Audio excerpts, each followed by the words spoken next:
Very good morning students. बच्चों आज हम लोग पढ़ेंगे वैलेंस बॉन्ड थ्योरी। क्या पढ़ेंगे? Valence bond theory. जैसा आप लोगों को पता है कि वैलेंस बॉन्ड थ्योरी से एक क्वेश्चन जरूर पूछा जाता है बोर्ड एग्जाम में। क्लियर? तो मैंने यहाँ पर पहले से लिख दिया क्योंकि वीडियो बहुत लंबा हो जाता है, फिर बच्चे पढ़ नहीं पाते हैं। तो वैलेंस बॉन्ड थ्योरी के कुछ पास्टुलेट्स हैं। क्या है? कुछ पास्टुलेट्स हैं वैलेंस बॉन्ड थ्योरी के कि वैलेंस बॉन्ड थ्योरी है क्या। तो वैलेंस बॉन्ड थ्योरी में लिगेंड और मेटल के बिटवीन में क्या फॉर्म होता है? बॉन्ड का फॉर्मेशन होता है donation of electron pair bye ligands क्या करता है बेटा? लीगेंड मेटल यानी सेंट्रल मेटल एटम को इलेक्ट्रॉन पेयर डोनेट करता है, और जब इसको ये डोनेट करेगा तो इसके पास क्या होना चाहिए? इलेक्ट्रॉन को लेने के लिए number of orbital, free orbital present होना चाहिए। तो कह रहा है कि मेटल एटम और ion must have vacant orbital of equal energies to the number of ligand to be the attached. यानी जितने नंबर ऑफ लोन पेयर आ रहे हैं उतने नंबर ऑफ इसके पास सेंट्रल मेटल के पास उतने नंबर ऑफ ऑर्बिटल प्रेजेंट होने चाहिए, यानी फ्री ऑर्बिटल प्रेजेंट होने चाहिए। क्योंकि यदि ये इलेक्ट्रॉन पेयर डोनेट करेगा, central ligand electron pair donate करेगा, तो सेंट्रल मेटल एटम के पास उतने फ्री ऑर्बिटल प्रेजेंट होने चाहिए। थर्ड पॉइंट कहता है कि these vacant orbital according to the requirement certain types of hybridisation. ये कैसे वैकेंट ऑर्बिटल प्रेजेंट कराता है? तो हाइब्रिडाइजेशन करता है। यदि प्रेजेंट है उसके पास तो ठीक है, नहीं प्रेजेंट है तो क्या करता है? बगल वाले से हाइब्रिडाइजेशन करता है, और हाइब्रिडाइजेशन करके ये number of certain orbital present कराता है। कौन कराता है प्रेजेंट? Central metal atom. यानी बच्चे जैसे मैं एग्जांपल लेता हूँ FeCN का होल पावर 6 का, तो ये है लीगेंड और ये है सेंट्रल मेटल एटम। तो जितने नंबर ऑफ ऑर्बिटल की रिक्वायरमेंट होती है उतने नंबर ऑफ ऑर्बिटल प्रेजेंट कराएगा सेंट्रल मेटल एटम लीगेंड के लिए। क्यों प्रोवाइड कराएगा? क्योंकि लीगेंड डोनेट करेगा इलेक्ट्रॉन पेयर। ठीक? यदि वहां पर मैं CN यानी साइनाइड की बात करूं तो यहां पर एक CN 2 इलेक्ट्रॉन तो 12 इलेक्ट्रॉन डोनेट करेगा। तो यानी 12 इलेक्ट्रॉन को रखने के लिए इसके पास 6 ऑर्बिटल प्रेजेंट होने चाहिए, 6 फ्री ऑर्बिटल प्रेजेंट होने चाहिए, वैकेंट ऑर्बिटल। तो ये क्या करेगा? ये अपने इलेक्ट्रॉन पर इसको डोनेट करेगा और ये इलेक्ट्रॉनों को क्या करेगा? रखेगा, फिर बॉन्ड फॉर्म करेगा। तो यानी वैलेंस बॉन्ड थ्योरी से क्या होता है? मेटल और लिगेंड के बिटवीन में बॉन्ड फॉर्मेशन होता है। क्लियर? तो बेटा कह रहा है यहाँ पर these vacant orbitals according to the requirement of certain types of hybridisation. Last वाला आता है, फोर्थ पॉइंट है the complex involving participation of inner D orbital. ये inner D orbital, outer d orbital क्या है? ध्यान समझो जरा यहाँ से। यदि n-1 डी ऑर्बिटल इन्वॉल्व हो रहे हैं, n-1 डी ऑर्बिटल, तो ये इनर डी ऑर्बिटल होगा, n-1 डी ऑर्बिटल आ जाएगा, फिर ns आ जाएगा, ठीक, ns, इसके बाद फिर np, ऐसे नंबर ऑफ ऑर्बिटल होंगे। ठीक? ये नहीं समझ में आ रहा? जरा ऐसा समझो जरा। सपोज दैट मैं यहाँ पर 4 रखता हूँ तो यहाँ पर कितना आ जाएगा? 3 आ जाएगा। तो ये हो जाएगा 3d के आगे क्या हो जाएगा? 4s, 4 के आगे 4p, ऐसे नंबर ऑफ ऑर्बिटल प्रेजेंट होंगे। तो यदि ये n-1 डी ऑर्बिटल इन्वॉल्व हो रहा है तो इसको बोलेंगे हम इनर डी ऑर्बिटल। यदि बाहर वाला डी ऑर्बिटल हो रहा है, अभी बेटा मैं एग्जांपल दूंगा, सब क्लियर हो जाएगा। जब बाहर वाला यूज होगा तो वहां पर हम लिखेंगे कि nd ऑर्बिटल यूज हो रहा है, तो nd वाले को हम क्या बोलेंगे? आउटर। देखो मैंने यहाँ पे लिख रखा है the complex involving the participation of inner D orbital, यानी n-1 D orbitals are called inner orbital complex. उसको हम इनर ऑर्बिटल कॉम्प्लेक्स कहेंगे। Usually contains larger number of electrons. Generally इनमें क्या होते हैं?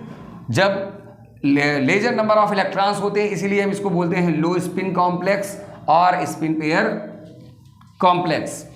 नेक्स्ट आता है बेटा the complex involving outer nd orbital. देखो यहां पर आ गया ना एनडी ऑर्बिटल। यदि बाहर वाला डी ऑर्बिटल यूज होगा तो फिर क्या होगा? अच्छा, बाहर वाला यूज कब होता है? जब वीक फील्ड लिगेंड के केस में, सब पढ़ाया तुम लोगों को। तो यहां पर कहता है कि are called outer orbital complex, इसको हम बोलते हैं आउटर ऑर्बिटल कॉम्प्लेक्स। क्लियर? अभी देखो मैं इसको एक एग्जांपल से सिखाता हूं तो समझ में आएगा। जनरली तुम्हारे पेपर में जो आएगा वो कोऑर्डिनेशन नंबर 4 या कोऑर्डिनेशन नंबर 6 से ही आएगा। जनरली क्वेश्चन यहीं से आता है। ठीक, तो कोऑर्डिनेशन नंबर 4 के लिए देखते हैं और कोऑर्डिनेशन नंबर 6 के लिए देते हैं। इसको बेटा एक बार स्क्रीनशॉट ले लो, उसके बाद मैं फिर बताता हूं तुम लोगों को।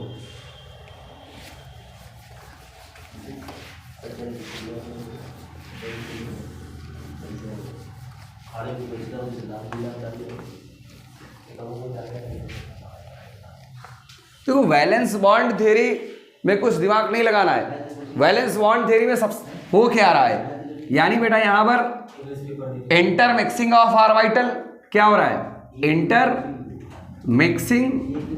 इंटरमिक्सिंग ऑफ ऑर्बिटल हो रही है, ऑर्बिटल्स। देन क्या हो रहा है? देन क्या हो रहा है? पेयरिंग हो रही है उनकी। बस इन दो चीजों का नाम है क्या? Valence bond theory. और इन्हीं से क्या फॉर्म हो रहे हैं? बॉन्ड फॉर्म हो रहे हैं। इंटरमिक्सिंग होगी पहले, ऑर्बिटल आपस में इंटरमिक्स होंगे और ऑर्बिटल इंटरमिक्स होकर के क्या फॉर्म करेंगे? जितने लिगेंड इलेक्ट्रॉन पेयर डोनेट कर रहा है उतने नंबर ऑफ ऑर्बिटल हमको फ्री कराना है, यानी उतने नंबर ऑफ ऑर्बिटल हमको वैकेंट कराना है। क्यों? क्योंकि इलेक्ट्रॉन पेयर डोनेट करेगा लिगेंड और सेंट्रल मेटल एटम के पास उतने वैकेंट ऑर्बिटल प्रेजेंट होने चाहिए उन इलेक्ट्रॉन पेयर्स को रखने के लिए। क्लियर? एक एग्जाम्पल लेने से पहले मैं बता दूं कोऑर्डिनेशन नंबर 4 और कोऑर्डिनेशन नंबर 6 के लिए, coordination number 4 and then coordination number 6 के लिए, दोनों के लिए हमको पहले सीख लेना है। यही से जनरली क्वेश्चन आएगा बेटा। कोऑर्डिनेशन नंबर 4 के लिए जो हाइब्रिडाइजेशन बनेगा, या तो बनेगा sp3 बनेगा। क्या बनेगा? sp3। यदि sp3 हाइब्रिडाइजेशन बनेगा sp3, तो उसका जो शेप आएगा यानी ज्योमेट्री आएगी वो आएगी टेट्राहेड्रल। कैसी आएगी? ज्योमेट्री आएगी टेट्राहेड्रल। ये ज्योमेट्री बनेगी जनरली। क्लियर? बना भी दो टेट्राहेड्रल, ट्राइपॉड स्टैंड बना दो। क्लियर? यदि कोऑर्डिनेशन नंबर 4 में यदि dsp2 आया, क्या आया? dsp2। देखो यहाँ पर एक s का यूज हो रहा है, 3 p के यूज हो रहे हैं, कितने हो गया? 4 हो गया कि नहीं? ठीक, तो यहाँ पर ये तो sp3 आएगा तो टेट्राहेड्रल ज्योमेट्री। यदि dsp2 हाइब्रिडाइजेशन आया, यदि हाइब्रिडाइजेशन क्या आया बच्चे? dsp2, तो यहाँ पर बनेगा स्क्वायर प्लेनर ज्योमेट्री बनेगी। क्या बनेगी? स्क्वायर प्लेनर बनेगी। स्क्वायर प्लेनर के केस में सेंट्रल मेटल एटम हो गया और ये लिगेंड हो गए 4 के लिए। तो इस तरीके से स्क्वायर प्लेनर बन जाएगी। क्लियर? अब dsp2 कब बनती है? तो dsp2 जनरली तभी बनती है जब हमारा लिगेंड कैसा होता है? स्ट्रॉन्ग फील्ड लिगेंड होता है। कैसा? स्ट्रॉन्ग फील्ड लिगेंड, यानी SFL के केस में स्ट्रॉन्ग फील्ड लिगेंड होगा तो dsp2 आएगा। कोऑर्डिनेशन नंबर 4 के लिए भी हम पढ़ रहे हैं। किसके लिए? कोऑर्डिनेशन नंबर 4 के लिए। ध्यान से पढ़ना बच्चे। कोऑर्डिनेशन नंबर 4 के लिए जब स्ट्रॉन्ग फील्ड लिगेंड होगा तो dsp2, जब वीक फील्ड लिगेंड होगा WFL, वीक फील्ड लिगेंड होगा तो वहां पर आएगी sp3 हाइब्रिडाइजेशन। sp3 हाइब्रिडाइजेशन आएगा। वीक फील्ड लिगेंड क्या कराता है? पेयरिंग नहीं कराता है। जब पेयरिंग नहीं कराएगा यानी यहाँ पर पेयरिंग नहीं होगी तो कैसा कॉम्प्लेक्स आएगा? जनरली आएगा हाई स्पिन। क्या आएगा? हाई स्पिन कॉम्प्लेक्स रहेगा यहाँ पे। और इस पे कैसा आएगा? जनरली आएगा लो स्पिन। जनरली होता है, कुछ एक्सेप्शन भी है। ठीक, तो जनरली यहाँ पर क्या आएगा? लो स्पिन आएगा। यानी यदि इनर वाला डी यूज हो रहा है तो लो स्पिन, और इस पे तो आउटर डी आएगा नहीं कोऑर्डिनेशन नंबर 4 के लिए, तो sp3 के लिए क्या आएगा? High spin. कौन? वीक फील्ड लिगेंड पेयरिंग नहीं कराएंगे, यानी यहाँ पर पेयरिंग नहीं होगी, यहाँ पर पेयरिंग होगी। क्लियर? यानी यहाँ पर बच्चे पेयरिंग होगी, यहाँ पर पेयरिंग नहीं होगी। कोऑर्डिनेशन नंबर 4 के लिए दो ही ज्योमेट्री पॉसिबल है, या तो टेट्राहेड्रल आएगा या तो स्क्वायर प्लेनर आएगा। क्लियर?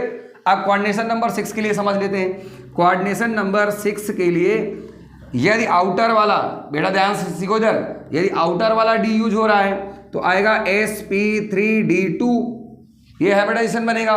एक s का यूज हो गया, 3 p के यूज हो गए और 2 d के ऑर्बिटल यूज हो गए, तो टोटल कितने हो गए? 3 2 5.6 हो गए ना कोऑर्डिनेशन नंबर 6 के लिए। अच्छा, कोऑर्डिनेशन नंबर 6 के लिए यदि आउटर वाला यूज हो रहा है तो sp3d2, यदि इनर वाला यूज हो रहा है तो d2sp3 हाइब्रिडाइजेशन आएगा।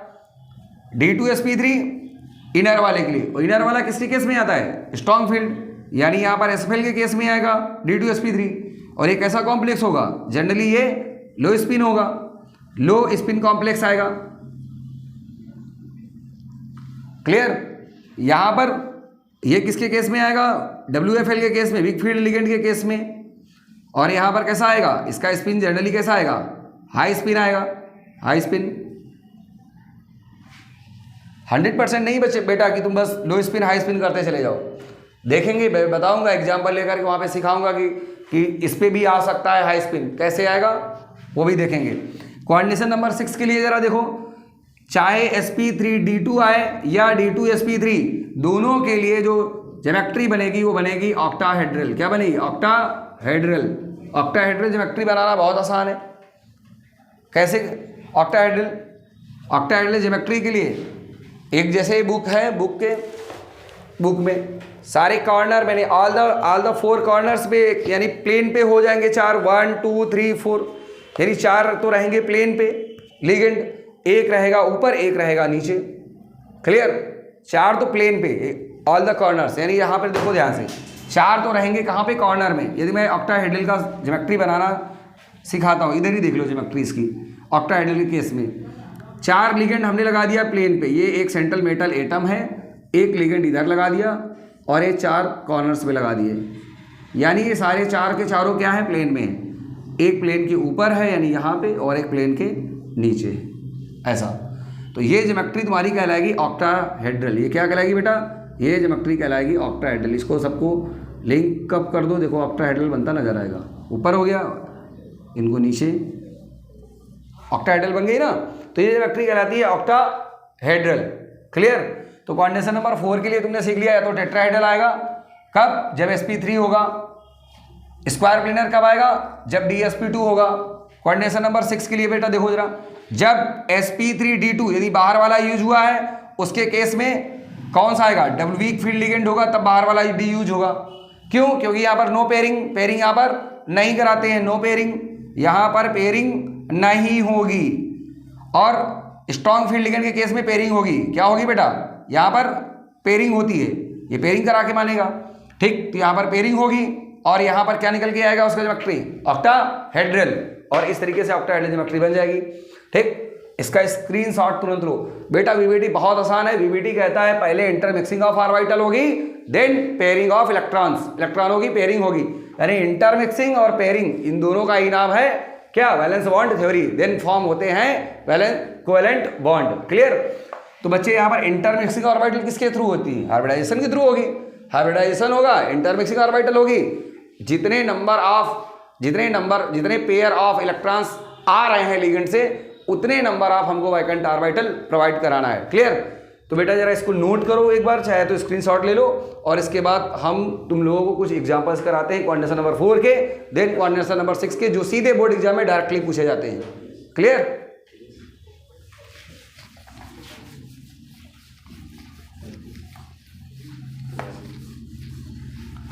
तो कोऑर्डिनेशन नंबर 4 के लिए पहले सीखेंगे, आफ्टर दैट कोऑर्डिनेशन नंबर 6 के लिए। तो कोऑर्डिनेशन नंबर 4 के लिए देखते हैं, क्वेश्चन को उठाते हैं। कोऑर्डिनेशन नंबर 4 का ये लिख दिया मैंने यहाँ पर, NiCN का होल 4 2 माइनस, NiCN का होल 4 2 माइनस। इसमें हमको क्या क्या निकालना है? क्वेश्चन पूछ रहा है कि पहले हमको इसका हाइब्रिडाइजेशन बताओ, हाइब्रिडाइजेशन कितना आएगा। दूसरा क्वेश्चन पूछ रहा है यहाँ से, दूसरा इसका शेप क्या होगा, और तीसरा है मैग्नेटिक बिहेवियर, मैग्नेटिक बिहेवियर कैसा है। चौथा भी पूछ सकता है यहाँ पर, सॉरी फोर्थ वाला भी पूछ सकता है यहाँ पर, इसका मैग्नेटिक मोमेंट निकालो। क्या निकालो? Magnetic moment.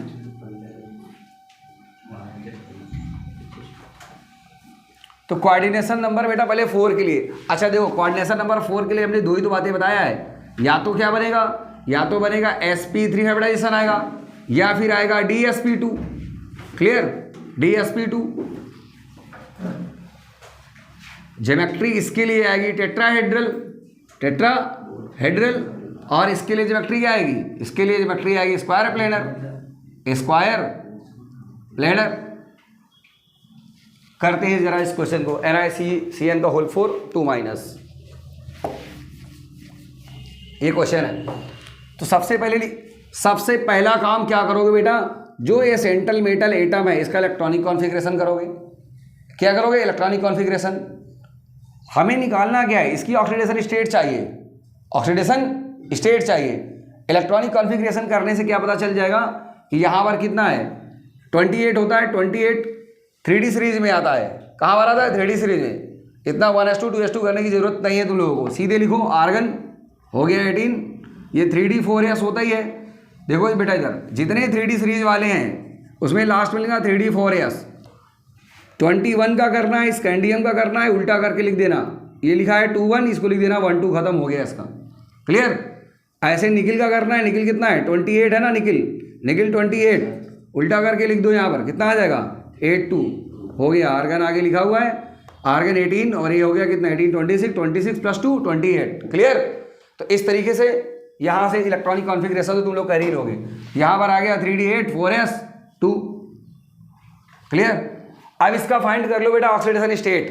क्या फाइंड करोगे, ऑक्सीडेशन स्टेट फाइंड करते ही निकिल का फाइंड करोगे, कितना आ जाएगा, ये हो गया x प्लस साइनाइड -1, तो 4 1 जा 4 माइनस का 4, डायरेक्ट लिख दूँ, चलो लिख देता हूँ। 1 × 4 इक्वल टू माइनस का 2, यानी x - 4 इक्वल टू माइनस का 2, x इक्वल टू कितना आ जाएगा प्लस का 2, यानी Na यहाँ पर किस में है, +2 में, यानी निकिल यहाँ पर बेटा है 2+ में। तो Na का कितना आया था 3D 8 4s2, Na है 2+ में, तो कितना आएगा, यहाँ से निकल करके आ जाएगा 3D, लास्ट का लिख रहा हूँ 3D 8 और 4s 0। क्लियर। अब यहाँ से चालू होता है, देखो इसका क्वेश्चन। तो सबसे पहले हम लोग लिखेंगे Na 2+ orbitals of Na 2+ ion. इसके लिए बनाओ ऑर्बिटल। सबसे पहले 3D के लिए 3D 1 2 3 4 5 3D। इसके बाद आगे क्या लिखा है 4s, क्या लिखा हुआ है 4s। बेटा समझ में आ रहा ना सभी को, 4s ये 3D है और ये क्या है 4s। 8 इलेक्ट्रॉन फिल करना है, 1 2 3 4 5 6 7 देन 8। क्लियर। यहाँ तक तुमने इसको फिल कर दिया है। अब जरा ध्यान से देखो कि लिगेंड कितने हैं, यहाँ पर लिगेंड है 4, यानी ये 4 लिगेंड इलेक्ट्रॉन पेयर डोनेट कर रहे होंगे इस निकिल को। तो कितने नंबर ऑफ ऑर्बिटल चाहिए, वैकेंट ऑर्बिटल, तो 4 वैकेंट ऑर्बिटल चाहिए, क्योंकि एक इलेक्ट्रॉन पेयर यानी 4 इलेक्ट्रॉन पेयर डोनेट करेगा। एक इलेक्ट्रॉन पेयर एक लिगेंड, तो 4 साइनाइड 4 इलेक्ट्रॉन पेयर। तो 4 इलेक्ट्रॉन पेयर को रखने के लिए इसके पास कितने ऑर्बिटल चाहिए, 4 ऑर्बिटल चाहिए, वैकेंट ऑर्बिटल। तो बच्चे यहाँ पर ये क्या कराएगा, इसके पास देखो यहाँ पर वैकेंट ऑर्बिटल तो अभी तो एक ही है, ये अपने आगे वाला भी यूज कर सकता है, यानी ये 3D हो गया, ये 4s हो गया, 4s के आगे 4p वैकेंट पड़े हैं, क्या 4p, ये 4p वाले वैकेंट ऑर्बिटल हो गए 1 2 3 4। क्लियर। अब बात ये आती है बच्चे कि ये वाले ऑर्बिटल यूज करेगा कि इनको भी कुछ यूज कर सकता है। तो सिंपल फंडा है, सबसे पहले देखेंगे कि लिगेंड कैसा है। लिगेंड स्ट्रांग फील्ड है कि लिगेंड वीक फील्ड है। तो हमने बताया था कि ये लिगेंड क्या है, स्ट्रांग फील्ड और वीक फील्ड कैसे पता चलेगा। तो उसके लिए तुमको आनी चाहिए इलेक्ट्रोकेमिकल सीरीज। क्या आना चाहिए, इलेक्ट्रोकेमिकल सीरीज। यदि इलेक्ट्रोकेमिकल सीरीज नहीं आती है तो इस शॉर्ट ट्रिक से इस क्वेश्चन को उड़ा दो, सिनॉक्स से ही। सिनॉक्स का मतलब यदि कार्बन और नाइट्रोजन डोनर एटम है, कार्बन नाइट्रोजन डोनर एटम है तो स्ट्रांग फील्ड लिगेंड होगा। ऑक्सीजन या हाइड्रोजन डोनर एटम है तो वहाँ पर क्या होगा, वीक फील्ड लिगेंड होगा। ठीक। और इसमें बच्चा एक क्वेश्चन फंस जाता है, यहाँ पर कार्बोनिल में फंसता है। तो कार्बोनिल कैसा है, ये स्ट्रॉन्गेस्ट है, क्योंकि यहाँ पर देखो कार्बन भी आ जाता है, ऑक्सीजन भी आ जाता है। तो बच्चे इसको याद रखो, ये क्या है, ये स्ट्रॉन्गेस्ट लिगेंड है। ठीक, ये स्ट्रॉन्गेस्ट लिगेंड है। क्लियर। तो यहाँ पर कंफ्यूज ना होना, बाकी इससे करो हो जाएंगे, बन जाएंगे क्वेश्चन। या तो फिर इलेक्ट्रोकेमिकल सीरीज याद करो। तो अभी इसी से बना लेते हैं क्वेश्चन को। तो यहाँ पर क्या साइनाइड, तो साइनाइड कैसा है, strong field ligand. Strong field ligand क्या कराता है, स्ट्रॉन्ग फील्ड लिगेंड इलेक्ट्रॉनों की पेयरिंग कराता है। पेयरिंग क्यों कराता है? पेयरिंग इसलिए कराता है वो अपने लिए वैकेंट ऑर्बिटल खाली कराने के लिए। वैकेंट ऑर्बिटल खाली कराना है, और कितने खाली कराना है? नंबर ऑफ 4, क्योंकि यहाँ पर कोऑर्डिनेशन नंबर कितनी है? 4 है। हमको 4 ऑर्बिटल चाहिए वैकेंट ऑर्बिटल। तो बच्चे ध्यान से देखो इधर, ये क्या करेगा, इस इलेक्ट्रॉन को यहाँ पर पेयरिंग करा देगा। अगले स्टेप में जरा देखो, 1 2 3 4 5 ये 3D के हो गए, ये 4s, आगे 4p के वैकेंट ऑर्बिटल पड़े 1 2 3 4।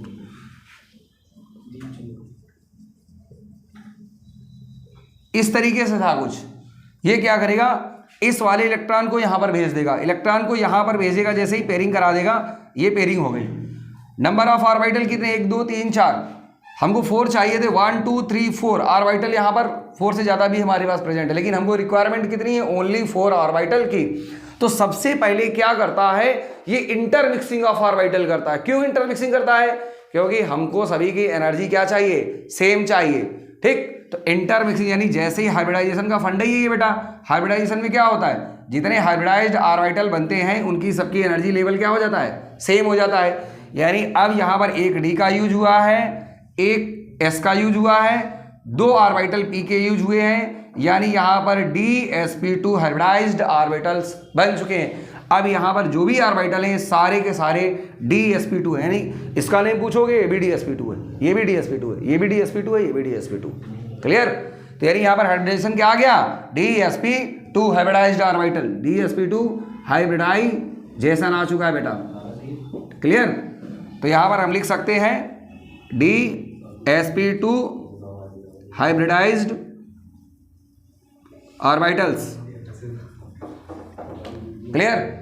नेक्स्ट, अब जितने इलेक्ट्रॉन्स पेयर दे रहा है, इलेक्ट्रॉन पेयर लिगेंड, उनको फिल कर देंगे और क्वेश्चन यहां से खत्म हो जाता है। तो नेक्स्ट लाइन में लिखते हैं,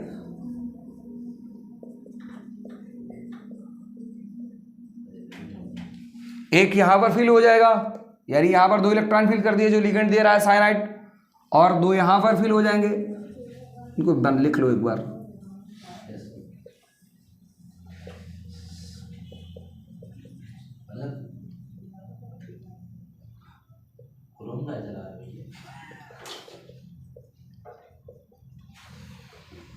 तो यहां पर बजट तुम्हारा आ चुका है।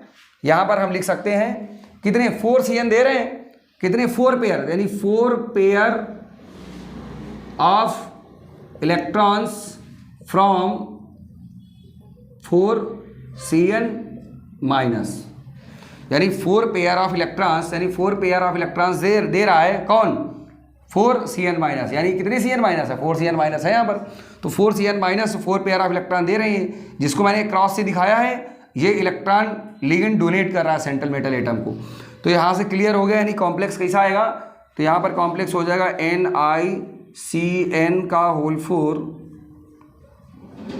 2 माइनस, तो यहाँ पर क्या हो जाएगा? लो स्पिन की हाई स्पिन। बेटा देखो सारे पेयर्ड है, और मैंने बताया था कि dsp2 के लिए क्या आता है? लो स्पिन। क्या आता है? लो स्पिन, क्योंकि यहाँ पर क्या हो चुकी? पेयरिंग। कोई भी यहाँ पर अनपेयर्ड इलेक्ट्रॉन्स प्रेजेंट नहीं है, तो जनरली ये क्या आते हैं? Low spin. तो यहाँ पर हो जाएगा NiCN होल पावर 4, यहाँ पर आएगा लो स्पिन कॉम्प्लेक्स। कैसा आएगा? लो स्पिन कॉम्प्लेक्स बन जाएगा। और यहाँ से अब सभी चीज़ें क्लियर हो जाएंगी। तुमको जरा ध्यान से देखो इधर, पहला क्वेश्चन पूछा गया था कि हाइब्रिडाइजेशन बताना है। क्या बताना है? हाइब्रिडाइजेशन। तो हाइब्रिडाइजेशन इसका क्या आ गया? dsp2। क्या है? dsp2, ये लिखा हुआ है dsp2। तो हाइब्रिडाइजेशन आ गया बेटा dsp2। दूसरा पूछा गया था शेप कैसा आएगा? स्क्वायर प्लेनर, क्योंकि देखो dsp2 के लिए क्या बनता है? Square planar. तो यहां पर आ जाएगा square planar. Point number 3, magnetic behaviour. Magnetic behaviour में बच्चे कुछ नहीं करना है, देखना है यदि अनपेयर्ड इलेक्ट्रॉन है, क्या है? अनपेयर्ड, तो पैरामैग्नेटिक होगा। यदि सारे पेयर्ड हैं तो कैसा होगा? डायामैग्नेटिक। कंडीशन जरा समझो, यदि अनपेयर्ड इलेक्ट्रॉन है, क्या है? अनपेयर्ड है, अनपेयर्ड इलेक्ट्रॉन है तो होगा पैरामैग्नेटिक। कैसा होगा? पैरामैग्नेटिक।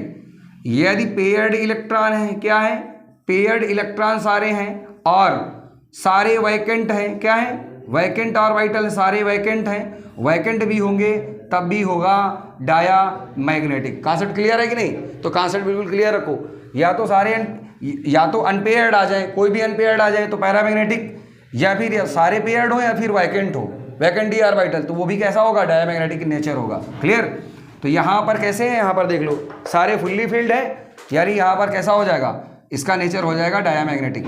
कैसा होगा, डायामैग्नेटिक। तो मैग्नेटिक, तो डायामैग्नेटिक आएगा नेचर।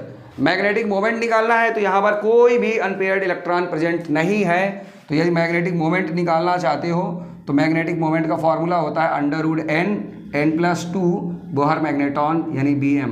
तो यानी यहाँ पर तो जीरो है, अनपेयर्ड इलेक्ट्रॉन तो 0 + 2, तो यानी इसका आंसर कितना आ जाएगा, तो 0 आ जाएगा।